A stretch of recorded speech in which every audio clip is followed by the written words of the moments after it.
bola na tayo eh. Pinagpipilitan nila, naisip-isip na siguro nila dahil lumabas sa media na ilalabas na warrant of arrest. O, para makaboto yung mga yun na makukulong. Sino man yun.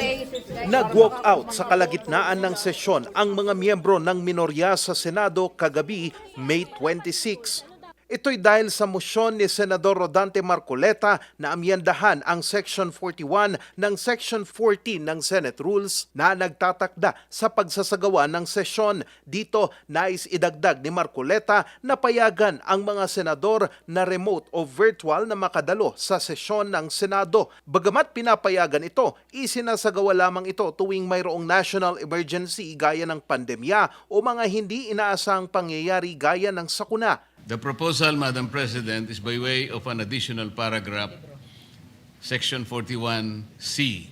Allow a senator for justifiable reasons to attend and participate in the session through teleconference, video conference, or other reliable forms of remote or electronic means using appropriate information and communication technology. I so move, Madam President. Question naman ni Senador Ping Lacson kung bakit tatalakayin na ito sa plenaryo gayong hindi pa ito dumadaan sa Committee on Rules dahil sa nangyayaring balasahan ng komite sa Senado. Sinagot naman ito ni Senate President Alan Peter Cayetano. You do not need the endorsement nor the forwarding of the Committee of Rules for the amendment of the Committee on for the amendments of the rules.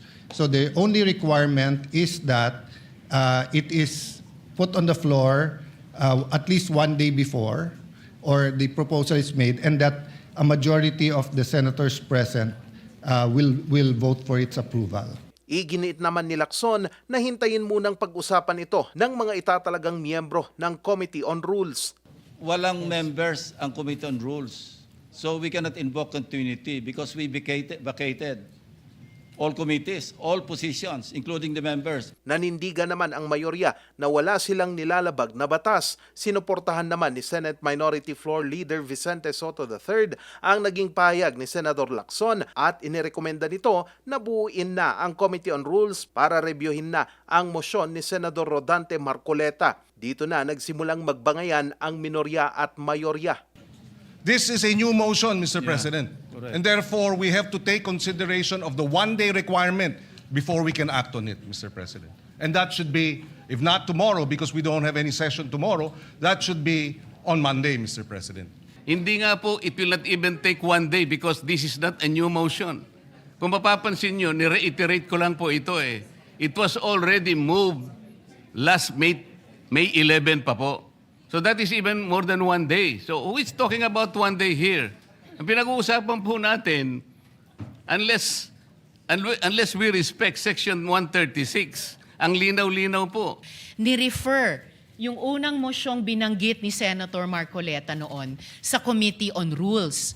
Ngayon kung sasabihin na ibinalik yung mosyong iyon, yung unang mosyon ni Senator Marcoleta sa plenary, sino ang gumawa nun? Dapat ang Committee on Rules. Na-initiate na po ang prosesong iyon alinsunod sa Section 24. Hindi pa nga po nako-constitute ang Committee on Rules. Lalo pang uminit ang bangayan ng minorya at mayorya ng patutsadahan ni Senador Rodante Marcoleta si Senator Risa Hontiveros. Madam President, without giving meaning to anything, ito Senator pong Marcoleta. mahirap kasi kung wala po tayong legal background dito. Kaya sinasabi ko na nga po, hindi po bagong motion ito eh.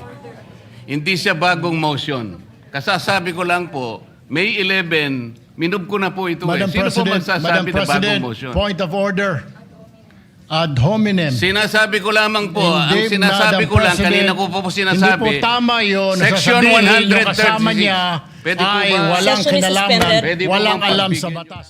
Dahil dito, sinuspende muna ang sesyon. Pero nang magpatuloy, pinuna ni Senator Erwin Tulfo ang mayorya sa anyay pagmamadali ng mga ito para talakayin ang mosyon ni Marcoleta. We need answers in the minority. Madam Chair. Or is it because, Madam Chair, they're in a hurry because of news reports that probably two of our colleagues might land in jail this weekend? Is that the reason why? Pinuna naman ni Senate President Cayetano ang patutsada ni Senator Erwin Tulfo. Pero habang nagsasalita siya, isa-isa nang nag-walk out sa plenaryo ang minorya. Sir, paano ba yung... Violation of the rules. It's a travesty of our rules, of the Senate rules. Hindi kami papayag sa mga ganitong kalokohan. Nakatakda namang magpatuloy ang sesyon ng Senado sa Lunes, June 1, kung saan inaasahan ng tatalakayin ang mosyon ni Senador Rodante Marcoleta. Charles Nicolimon, Nation on the Move.